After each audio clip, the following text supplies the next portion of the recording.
Ganito pala ang naging buhay noon ni Diwata. Nagtitinda ng sari-sari store malapit sa ilalim ng tulay.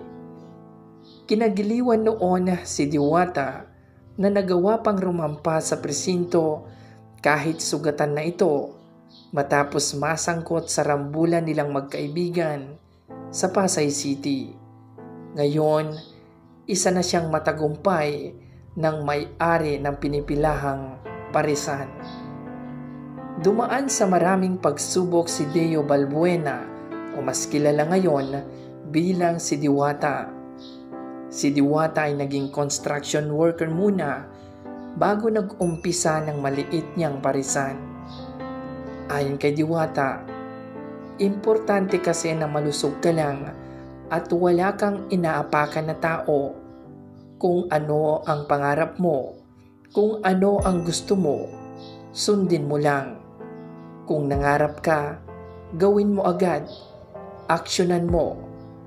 Ito ang payo ni Deo Balbuena. Hi, good morning. Mga kawaray, welcome to Diwata Vlogs. Ayan, gusto ko lang buksan yung bigay sa akin ng customer kong regalo daw niya sa akin. Ano kayang laman ito? Bomba. Ay, ayun. Sombrero siya. Sombrero. Maganda. Maganda. Bait naman customer ko, diba? May nagbigay sa akin ng mga damit, mayroong pang cash, mayroong sombrero. Ayan, mabait naman customer ko. Mga gwapo pa. Mamaya, mapakita.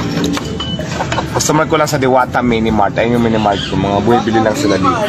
Ganon kababait ang mga customer ko. Datinda rin kayo sa mga gilid-gilid. Tapos, yun. Sige boss, salamat. Yun nga, I love it. Sombrerong mahal. Mamahalin siya at saka. Ikaw mo nakabukas na. Na-discharge ka niya. Ilaw? Hello? Bukas. Turn light.